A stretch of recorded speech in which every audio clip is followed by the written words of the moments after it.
I mentioned a new job offer at dinner. My mother-in-law said, "Hopefully this one doesn't end in failure too."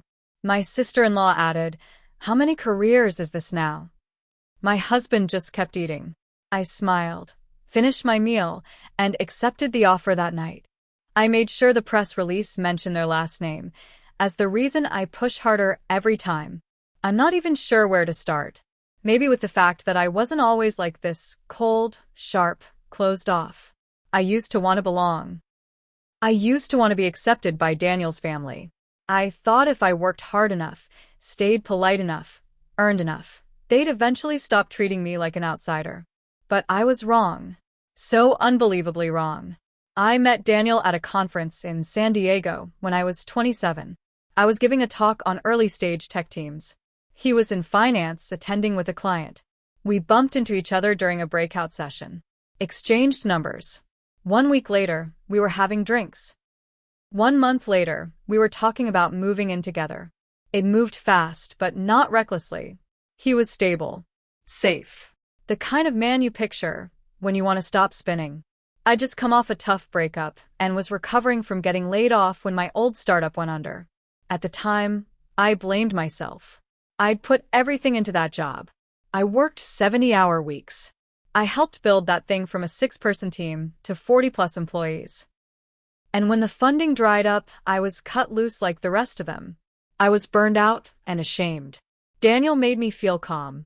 Like I didn't have to be chasing something to be worthy of love. We got married about a year later. No big wedding. We wanted to keep it simple. I didn't have the money, and he didn't care. Or so he said. His mother, Marla, didn't take it well. From the beginning, she treated me like I was a project Daniel had taken on. Like he'd adopted a stray dog with a limp. She was cold, but not in the obvious way. She never yelled or insulted me outright. She just made sure I knew my place. "I hope this isn't another one of your phases," she said the first time I told her about a new job offer in edtech. Daniel brushed it off later. Said, "She just worries. She's not good at saying things nicely." I swallowed it, because that's what I did back then. Then there was Amanda, his older sister. One of those women who acts like she's being nice, but laces everything with sugar-coated venom. "Oh, that's such a cool job. And no offense, but I didn't think you were, like, into strategy stuff. I thought you were more of a helper type." She smiled when she said it. I remember that smile burned into my skull. Over the years, I moved through a few jobs. A nonprofit gig that paid garbage, but gave me good experience. A consulting firm that downsized when our biggest client walked. A media company that folded after its founder got caught up in a scandal. Every single time something fell apart, Marla and Amanda made sure I felt it. How many jobs is that now? Amanda once said in front of the whole family at Thanksgiving. "You must have one of those colorful resumes. Right, Mom?" Marla just sipped her wine and nodded. We all have different strengths. And Daniel? He sat there. Quiet. Always quiet. That was the worst part. Not them. Him. I asked him once, after dinner at his mom's house, "Why don't you ever speak up?" He said, "You're stronger than them." You don't need me to. No. What he meant was, I won't rock the boat. I carried that silence like a lead weight on my chest for years. I didn't tell my friends. I didn't complain. I just kept pushing forward. Head down. Work harder. Then last year, I got a job offer I couldn't believe. A big tech company out of Austin reached out to me through a recruiter. They wanted someone to lead their new product division. It was a real job. High pay. Leadership. Room to build. Everything I'd been working toward for over a decade. I flew out for the final round of interviews. Nailed them. Got the offer. And held on to the news for a few days, just sitting with it. Savoring the win in silence before the next storm. I should have known better than to share it at a family dinner. We were all at Marla's house again. Same table. Same 4 smiles. Daniel, Amanda, and her husband Scott, their 2 kids playing with tablets in the corner. Marla had made salmon. I'd been quiet most of the night, but when we were halfway through the meal, I decided to say it. "I got a job offer," I said. "Director of product. Big tech company. I'd be leading a whole new division. I looked at Daniel. He didn't look up from his plate. Marla? She didn't miss a beat. She said, "Hopefully this one doesn't end in failure too." Then Amanda chimed in. "How many careers is this now?" The room went silent. Daniel didn't look at me, didn't touch my hand, didn't say a single word. I sat there, stared at them all. I wanted to scream. I wanted to throw something. Instead, I smiled. That flat, tired smile women learn to wear like armor. "Well," I said, "I'm taking it." That night, I went home and emailed the recruiter. "I accept." And the next day, when the company's PR lead asked if I had a quote for their upcoming announcement, I gave them one. I made sure it was short, measured, professional, but cutting. Every time someone doubted me, especially those who should have supported me, I pushed harder. I've worked through failure and silence. The Carter family taught me that. Carter was Daniel's last name, Amanda's, Marla's. The quote went out in the official press release. It was posted to the company's LinkedIn, Twitter, and even picked up by Business Insider when they covered the expansion. Daniel saw it 2 days later. He came home late, tossed his keys on the counter, and just stood there looking at me. "Did you have to name my family?" he asked. I looked him dead in the face and said, "You never had to let them humiliate me." He slept on the couch that night. I didn't even check to see if he was okay, because for the first time in years, I was. After that press release went live, I felt something shift. At first, it was quiet. Daniel didn't say much beyond that first night. He moped around the apartment, but he didn't fight. He didn't apologize either. Just kept moving through the days like he was waiting for me to feel guilty. Like I was supposed to come crawling back for airing dirty laundry. I didn't. Because for once, I wasn't the one who should be ashamed. But what I didn't expect was how quickly the cracks started to show in places I hadn't looked before. A few days later, Amanda texted me again. Long paragraph this time. "You don't seem to understand what loyalty means. You want to burn bridges for attention? Fine. But don't expect to be welcome at family events. Not after dragging our name like that." She ended it with, "We're not the reason you keep failing." I didn't respond. But I screenshotted it. And I saved it. Daniel came to me that weekend, sitting across from me at the kitchen table like a man holding his breath. "You're making things worse," he said. "My mom's really hurt." I blinked. "Hurt?" "She thinks you misrepresented everything. That it makes her look abusive." "She was abusive," I said flatly. "She chipped away at me for years while you sat there and said nothing." He shook his head like I was being dramatic. "You're overreacting.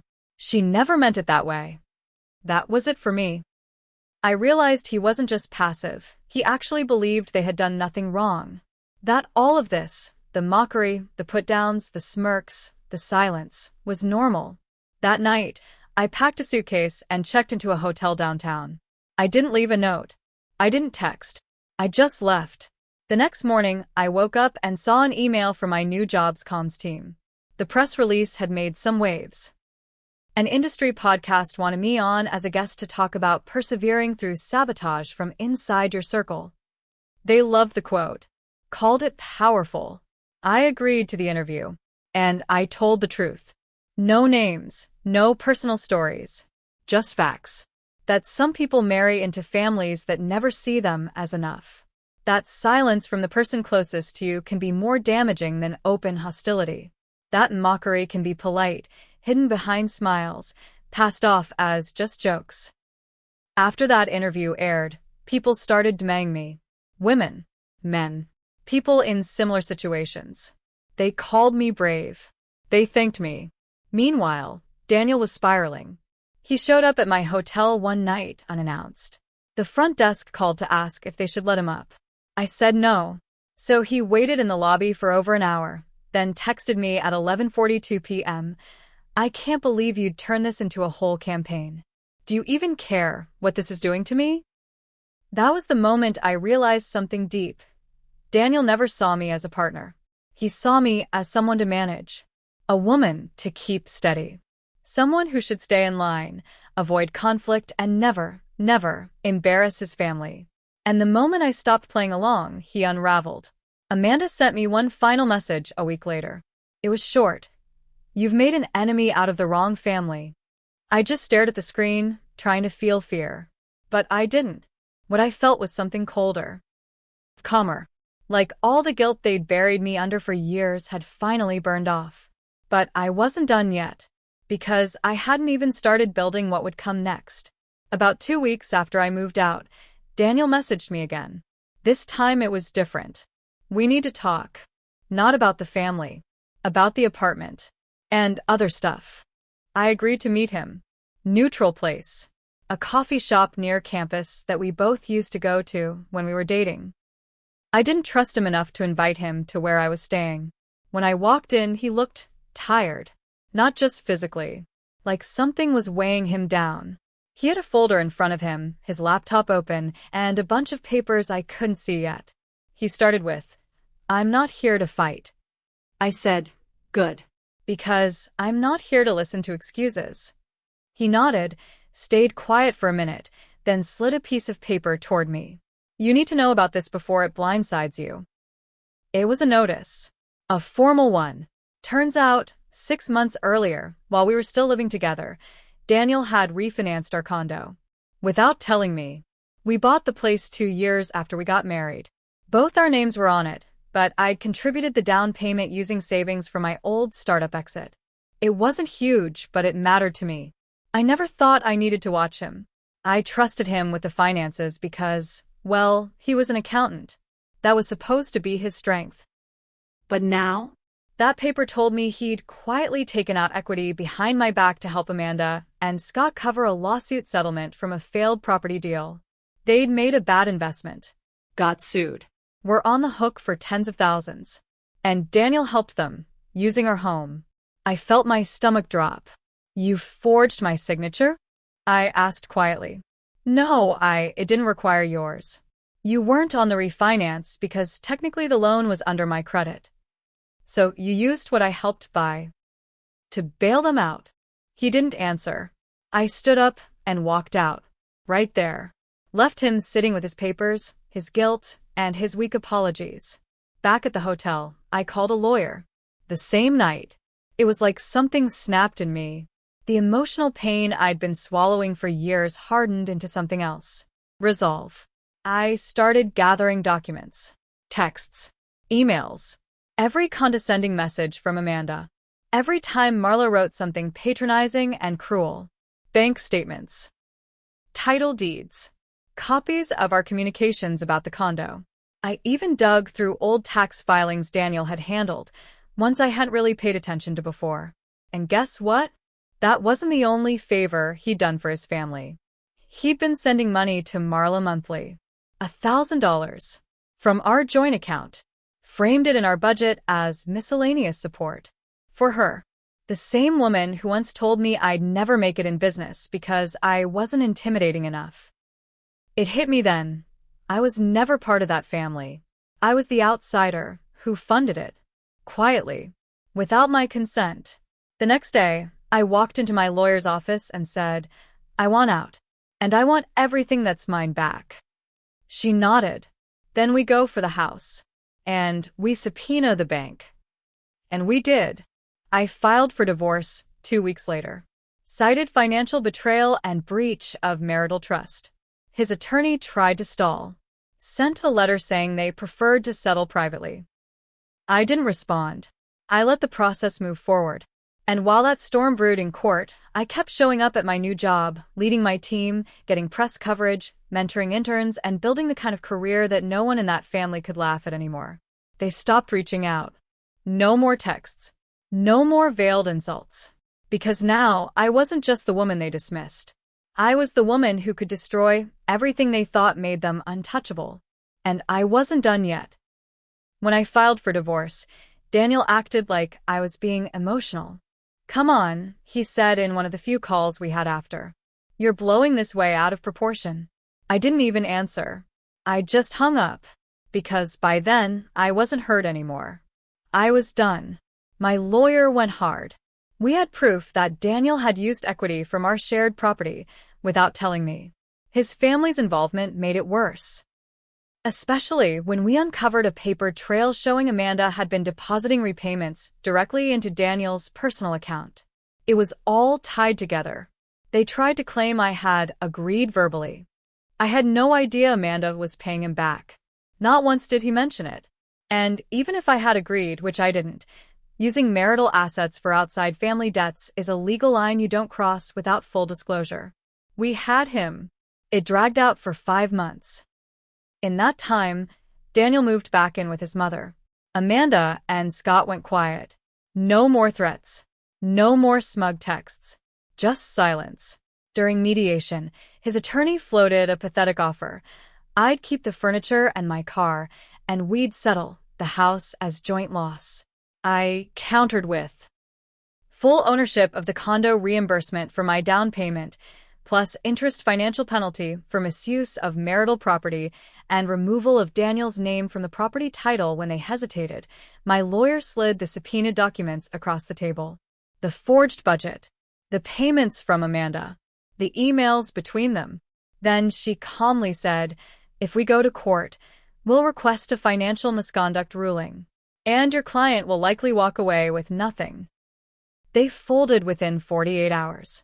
I got the condo, free and clear. My name only. I got a financial settlement that covered more than just what Daniel had siphoned off. I also got an apology. Not because he meant it, but because it was part of the agreement. He had to write me a letter admitting to financial misconduct. For court records. For posterity. For every time I need to prove that I wasn't the crazy, emotional wife they all tried to paint me as. I never read it. I just had it filed. The final punch? I bought Amanda's old luxury SUV at a local auction 3 weeks after the divorce finalized. Turns out they had to liquidate assets to settle their lawsuit. I paid cash. Drove it right past her house the next month while heading to a speaking event downtown. I didn't honk. I didn't wave. I just let her see me behind the wheel. My new job kept growing. Promotions came. My name showed up in magazines. I was asked to keynote a Women in Tech Summit in Atlanta. That was when I gave a talk titled, What They Said Broke Me, Built Me. I told the truth. About doubt. About betrayal. About being underestimated in rooms full of people who smile while they tear you down. I never mentioned names. But I didn't have to. They knew. And now? They're ghosts. Marla hasn't called. Amanda's blocked. Daniel's just a last name I scrubbed off my credit reports and house title. As for me, I sleep soundly every night in my condo, with my money and my future. And when I think about everything they did, the silence, the mockery, the stolen trust, I don't feel bitterness anymore. I feel peace. Because they didn't just teach me how to survive. They taught me how to win.